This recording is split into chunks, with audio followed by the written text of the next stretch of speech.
আলাইকুম বন্ধুরা, কুইন রূপা shorts blogs চ্যানেলে আপনাদের সকলকে স্বাগত জানাই। আমি আজকে আপনাদের সাথে ও আপনাদের সঙ্গে খুব সহজ ও খুব অল্প উপকরণ দিয়ে কই মাছের একটি রেসিপি শেয়ার করব। সেটি হলো কই মাছের তেল ঝাল। এই রেসিপিটি খুবই টেস্টি ও গরম ভাতের সাথে দেখতে খুবই ভালো, খেতে খুবই ভালো লাগে, দেখতেও খুবই ভালো লাগে, কালার এবং স্বাদে গন্ধে খুবই ভালো। রেসিপিটি আমি এখানে 4 পিস কই মাছ নিয়েছি বানানোর জন্য। মাছটাকে আমি ভালো করে ধুয়ে নিয়েছি। তো দেখো বন্ধুরা, মাছটা আমি এখন দেখো মাছটা কি নাড়াচাড়া করছে। মাছটা একদম জ্যান্ত মাছ, তা এটাকে আমি ছাই দিয়ে মাছটাকে কেটে নেব।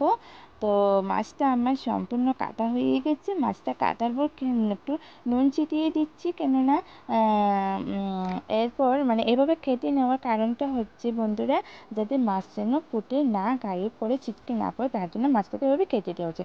তো আমি নুন হলুদ দিয়ে মেখে নিয়েছি। তো আমি আবার আমার কড়াইটা গরম হয়ে গেছে, তার জন্য আমি তেল দিয়ে দিয়েছি কড়াইয়ের মধ্যে। তো দেখো বন্ধুরা, আবার নুন দিয়ে দিয়েছি আমি একটুখানি, কেননা যাতে মাছটা যাতে ছিটকে যেতে বা ফুটে যেতে না পড়ে তার জন্য।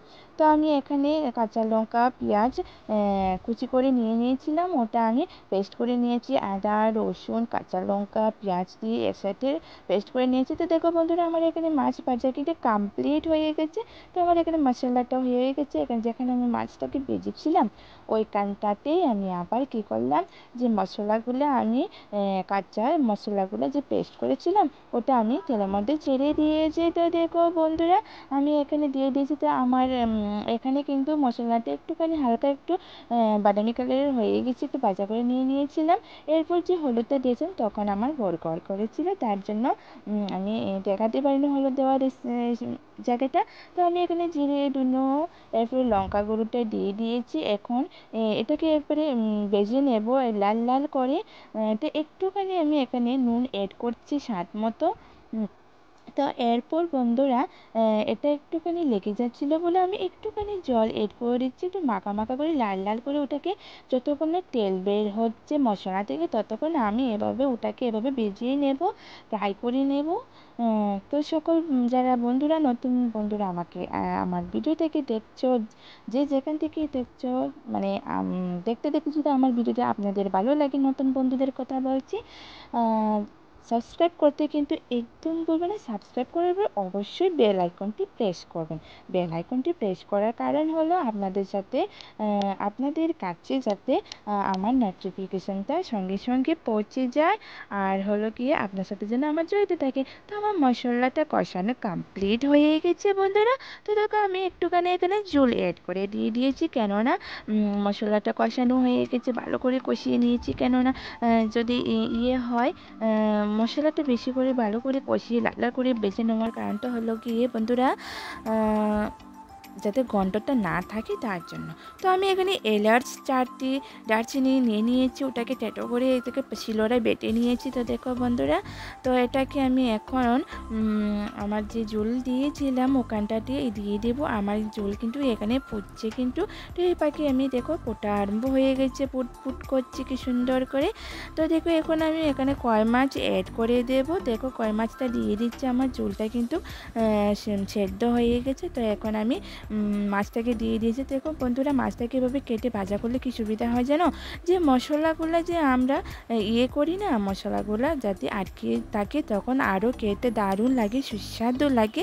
যে নুন অনেক সময় কিন্তু মাছের ভেতরে এমনি আসতো, আমরা ভাজা করলে বা ফ্রাই করলে কিন্তু যায় না, কিন্তু মশলাটা ভিতরে হয় না, ভরপুর হয় না কিন্তু।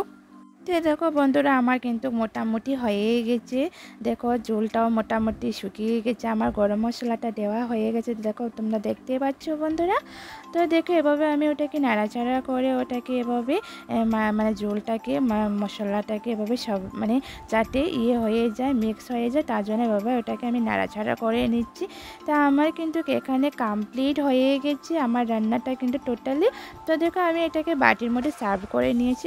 খুব দেখতে কি দারুণ লাগছে বন্ধুরা, খুব লোভনীয়, খুব সুস্বাদু লাগছে। গরম ভাতের লগে কি জমে যাবে, তাই না বন্ধুরা? আর অবশ্যই আমার যারা পুরাতন বন্ধুরা আছে তাদেরকে, বড়দেরকে অনেক অনেক ভালোবাসা, নমস্কার। আর ছোটদের অনেক অনেক ভালোবাসা। মিস্টেক হয়ে গেছে বন্ধুরা, সরি। তো দেখো বন্ধুরা কত সুন্দর কালার হয়ে এসেছে, দেখো কালার হয়ে গেছে। তোমরা যদি দেখতে দেখতে আমার ভিডিওটি ভালো লাগে অবশ্যই লাইক শেয়ার কমেন্ট করতে কিন্তু একদম ভুলবেন না বন্ধুরা। আপনাদের পাশের বন্ধুরা, যে কাছের বন্ধুদের সাথে অবশ্যই শেয়ার করবেন, অবশ্যই কমেন্ট সেকশনে জানাবেন। আর যারা নতুন বন্ধুরা আছে অবশ্যই সাবস্ক্রাইব করে বেল আইকনটা প্রেস করতে কিন্তু একদম ভুলবেন না বন্ধুরা।